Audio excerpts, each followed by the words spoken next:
రంగారెడ్డి నుంచి శ్రీకాంత్ గారు. శ్రీకాంత్ గారు నమస్కారం అండి. సార్ నమస్కారం సార్. సార్ చెప్పండి, సమస్య ఏమిటండి? మేము ల్యాండ్ తీసుకున్నాం సార్, ఒక 50-60 ఏళ్ళ కింద. ఏంటండి మీ వాయిస్ కొంచెం క్లియర్గా లేదండి, కొంచెం గట్టిగా చెప్పరా? 60 సంవత్సరాల క్రితం ల్యాండ్ తీసుకున్నాం. హలో, వినిపించట్లేదండి. 60 years కింద ల్యాండ్ తీసుకున్నాం సార్. 60 years బ్యాక్ ల్యాండ్ తీసుకున్నారా? ఓకే 50 ఏళ్ళ కింద ఓకే. తీసుకున్న తర్వాత ఏమైందంటే ఇద్దరు కలిసి తీసుకున్నాం సార్. ఇద్దరు కలిసి తీసుకుంటే వారు ఏం చేసిందంటే 10 సెంట్లు చేస్తుంది. హలో, ఇద్దరు కలిసి తీసుకున్నాక ఏమైంది? మేము ఇద్దరు కలిసి తీసుకుంటే ఏం చేసిందంటే తీసుకున్నాం మేడం 10 ఎకరాలు. మీ వాయిస్ బ్రేక్ అవుతుందండి. శ్రీకాంత్ గారు టీవీ చూస్తున్నారా అండి మీరు? ఏం సార్, కొంచెం ఇంట్లో ఉన్నట్టున్నారు, సిగ్నల్ సరిగా లేదు, కొంచెం బయటకు వచ్చి మాట్లాడండి. అయితే సార్ ఏమవుతుందంటే 20 ఎకరాలు తీసుకున్నాం ఇద్దరం కలిసి. 20 ఎకరాలు తీసుకుంటే అంటే పెళ్లి చేసుకున్నా ఆయన ఫస్ట్. హలో, చెప్పండి క్లియర్ గా చెప్పండి. అయితే 20 ఎకరాలు తీసుకున్నాం మేడం ఇద్దరం. 2 ఎకరాలు ఇద్దరు కలిసి తీసుకున్నారు 60 ఏళ్ల క్రితం. 20 ఎకరాలు తీసుకున్నాం. ఓకే. ఇద్దరు తీసుకున్నాం. ఆయన ఏంటంటే పట్టదారు 2 ఎకరాలు మా దగ్గర ఎక్కువ చేసుకుండు పెళ్లి. హలో, మీ వాయిస్ సరిగ్గా లేదండి శ్రీకాంత్ గారు, మీరు కొంచెం సిగ్నల్ ఉండే స్థలానికి వచ్చి మాట్లాడితే మాకు వినిపిస్తుందండి. ఓకే, మీకు మళ్ళీ కూడా ప్రయత్నించవచ్చు, లేకపోతే మా టీం వాళ్ళే మీకు కాల్ చేస్తారండి. మరొక కాల్ అయితే సిద్ధంగా ఉన్నారు, జగదీష్ గారు హైదరాబాద్ నుంచి. జగదీష్ గారు నమస్కారం అండి. నమస్కారం సార్. చెప్పండి, సమస్య ఏమిటండి? సార్ మాది ఒక society sir, Vishwakarma society. Okay. ఆ సొసైటీ ఇస్తే మేము ల్యాండ్ అనమాట, వాళ్ళు ఉంటారు 20 ఏమో ఇక్కడ మాకు సొసైటీ కోసం పెట్టినట్టున్నారు సార్. అది మాది ఏంటంటే 17 ప్లాట్ సార్. ఒక్క నిమిషం అండి, అసలు వాయిస్ బ్రేక్ అవుతుంది ఎందుకు? జగదీష్ గారు మీ వాయిస్ బ్రేక్ అవుతుందండి. సార్ ఇప్పుడు వస్తుందా సార్? చెప్పండి. అదే సార్, మేము సొసైటీ అని ఉన్నా సార్, 1981లో క్రియేట్ చేసింది. ఒక్క నిమిషం జగదీష్ గారు, మీ వాయిస్ సరిగ్గా వినిపించట్లేదండి, మీరు సిగ్నల్ సరిగ్గా లేనట్టుంది. మాది విశ్వకర్మ సొసైటీలో ప్లాట్లు ఉన్నాయి సార్, మా సొసైటీ కోసం అని క్రియేట్ చేసింది సార్. ఓకే. ఆ క్రియేట్ చేసిన ఏంటంటే మాకు వెళ్ళకుండా మేము చూసుకున్నప్పుడు ఓకే బాగానే ఉండే. ఇప్పుడు ఒకసారి చర్చతో ఏం చేసిందంటే ఒక 40 feet రోడ్ ప్లస్ మా జాగాలో 10 feet ఎంక్రోజ్ అయిపోయింది సార్. ఎంక్రోజ్ అయిపోయి గోడ కట్టేసింది సార్, ఒక 15 feet గోడ కట్టేసింది. ఎవరు? ఈ చర్చ్ వాళ్ళు సార్. మేము పర్సనల్ గా అడిగితే మా ల్యాండ్ లో ఉన్నది, తర్వాత మేము జరిపేస్తామని చెప్తున్నాడు సార్. అంటే మా జరిపేట ఎవరు మంచి సొసైటీలో ఎవరు పోయి దాన్ని కనిపెట్టలేకపోయినాము. వాళ్ళ తర్వాత చూస్తే మా land road 30 feet road plus 10 feet plot కుక్క వెళ్ళిపోయింది సార్. ఇప్పుడు మళ్ళీ పోయి అడుగుతామని మేము గ్రామ పంచాయతీలు అడిగితే వాళ్ళు ఏమో, నేను ఆర్టీఐ కూడా అప్లై చేసినాను, దానికి కూడా రెస్పాన్స్ రాలేదు మేడం.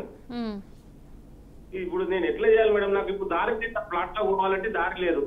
అక్కడ ఉన్న వాళ్ళు అందరూ చూస్తుంటే వాళ్ళు ఒక రెడ్డి వాళ్ళందరూ సొసైటీ లాగా చేసేసుకొని ఎవరెవరో ఇట్లా ఇరుకైపోయిందని ఏదో అక్కువగా అమ్మేసుకున్నారు. అందరూ ఈ ముందు ప్లాట్ వెనక ప్లాట్ తో సహా వాళ్ళు దారి పెట్టుకుంటున్నారు. నాకు ఇప్పుడు 4 మొత్తం మా బావాలైన కలిపి 4 ప్లాట్లు ఉన్నాయి అక్కడ 200. దానికి దారి లేదు మేడం. పరిష్కారం అవుతుంది. ఇది కీసరా మేడం, కీసరా. ఓకే, అయితే మీరు ఏం చేయొచ్చు అంటే ఫస్ట్ థింగ్ ఏంటంటే మీరు అక్కడ కలెక్టర్కి ఫస్ట్ ఒక అప్లికేషన్ ఇవ్వాలండి. ఓకే వినండి, అయితే మీరు కలెక్టర్కి ఇచ్చిన తర్వాత రెస్పాన్స్ రాలేదు, ఆర్టీఐలో వేసిన రెస్పాన్స్ రాలేదు కాబట్టి ఈ రిప్రజెంటేషన్స్ ఏవన్నీ బేస్ చేసుకొని హైకోర్టులో కేసు వేయండి. హైకోర్టులో రిట్ అయ్యండి డైరెక్ట్. ఎట్లా అంటే అక్కడ ఎవ్వరు కూడా యాక్షన్ తీసుకుంటలేరు, ఎవ్వరు కూడా అంటే ఇప్పుడు ఇంత అన్యాయం జరుగుతుంటే కూడా మీ ల్యాండ్లోకి వచ్చిన తర్వాత ఎవరు కూడా చేయకపోతే మొత్తానికి మీ వెళ్ళిపోతుంది. అంటే మీరు డబ్బులు పెట్టి కొన్న ప్రాపర్టీ మీకు దక్కకుండా ఎవరో తీసుకోవడం తప్పు. అలాంటప్పుడు యాక్షన్ కూడా తీసుకుంటలేరు అన్నప్పుడు మీరు వెళ్ళి రిట్ అనేది వేయొచ్చు. హైకోర్టులో రిట్ అంటారు దాన్ని. ఈ రిప్రజెంటేషన్స్ బేసిస్ చేసుకొని వేయాల్సి ఉంటుంది. ఇట్లా కలెక్టర్ ఎవరు తీసుకోవట్లేదు యాక్షన్ అని చెప్పి. ఈవెన్ మీరు పోలీస్ స్టేషన్ కూడా కంప్లైంట్ ఇచ్చున్నారా లేదా? పోలీస్ స్టేషన్ లో ఇవ్వలేదు మేడం. పోలీస్ స్టేషన్ లో ఇవ్వడానికి మాకేం స్కోప్ లేదు, ఎందుకంటే ఎవరు ఎంక్రోచ్ కాలేదు. ఓకే. వీళ్ళు మాత్రం 17 మెంబర్స్ మేడం. మేము ఆ గోడకు మొత్తం 17 మంది ఉన్నాం. ఓకే. ఆ 17 మందిని ఏం చేశారంటే వీళ్ళు ఇంకా పోయిందన్న వరకు భయపడి అందరు అమ్మేసుకున్నారు. అక్కడ ఏదో అక్కువకు అమ్మేసుకున్నారు. 2 లక్షలకు 3 లక్షలకు 200 గజాల జాగాలు అందరూ ఆయన కొనుక్కోవడానికి ఆఫీస్ ఓపెన్ చేసిండు. ఇది రాదు మీకు, నాకు ఇచ్చేయండి అని అక్కడ లాగేస్తుండ్రు అందరు. అట్లా మీరు హైకోర్టులో వేసేయండి కేసు. హైకోర్టుకి పోమంటారు మేడం? హైకోర్టులో ఏంటి, హైకోర్టు అంటే భయపడకండి. హైకోర్టులో రిప్రజెంటేషన్స్ వేస్తే ఏంటంటే హైకోర్టు నుంచి ఆర్డర్స్ వస్తాయి, మీకు ఎక్కువ టైం కూడా పట్టదు. దాన్ని బట్టి ఆర్డర్స్ ఏమని ఉంటుందంటే కలెక్టర్ అందరూ కూడా ఏమంటారు ఆర్టీఏ కింద ఎందుకు ఫస్ట్ రిప్లై ఇస్తలేరు అని దాని మీద కోర్టు నిర్ధారిస్తుంది. దాంతోపాటు ఈవెన్ కలెక్టర్ కూడా ఎందుకు యాక్షన్ తీసుకుంటలేరు, యాక్షన్ తీసుకోండి అని చెప్పేసి ఆర్డర్స్ ఇచ్చినప్పుడు అప్పుడు చచ్చినట్టు కలెక్టర్ తీసుకోవాల్సిందే కదా యాక్షన్. ఏదో ఒకటి తేలిపోతుంది అనమాట. సో జనరలీ రిప్రజెంటేషన్స్ అన్ని కూడా హైకోర్టులో వేయొచ్చు. చాలా మందికి ఇప్పుడు అంతేనండి. ఇప్పుడు చాలా మంది ఏం తెలియదంటే ఒక దగ్గర అంటే ఏ ఎంఆర్ఓకో ఆర్డీఓకో లేకపోతే కలెక్టర్కో సర్వేయర్కో మున్సిపాలిటీకో వీళ్ళందరికీ మనం కంప్లైంట్స్ ఇస్తాం, జనరల్ ఇస్తాం. ఇచ్చినప్పుడు యాక్షన్ అనేది తీసుకోరు. వాళ్ళు ఎలాంటిది కూడా రిప్లై ఇయ్యరు, ఏం చేయరు, అసలు పట్టించుకోరు. అలాంటి అప్పుడు అక్కడికే మీరు ఆగిపోవాల్సిన అవసరం లేదు. ఇవి ఛాలెంజ్ చేసుకుంటే మీరు వెళ్ళి హైకోర్టులో వేయొచ్చు రిట్ అనేది. సో హైకోర్టు ఉండింది కూడా అందుకే. అంటే ఎవరైతే సరే గవర్నమెంట్ ఎంప్లాయీస్ వాళ్ళ పని కనుక వాళ్ళ డ్యూటీ కనుక వాళ్ళు సరిగ్గా చేయనప్పుడు వాళ్ళ డ్యూటీ చెయ్యండి అని చెప్పడానికి హైకోర్టు ఉంది. సో మీరు వెళ్ళి రిట్ అనేది వేసుకోవచ్చు హైకోర్టులో. వేస్తే అప్పుడు హైకోర్టే వాళ్ళని మందలిస్తుంది, ఎందుకు తీసుకోవట్లేరు తీసుకోండి అని చెప్పేసి. వాళ్ళకి సంబంధించి గవర్నమెంట్ లీడర్స్ ఉంటారు.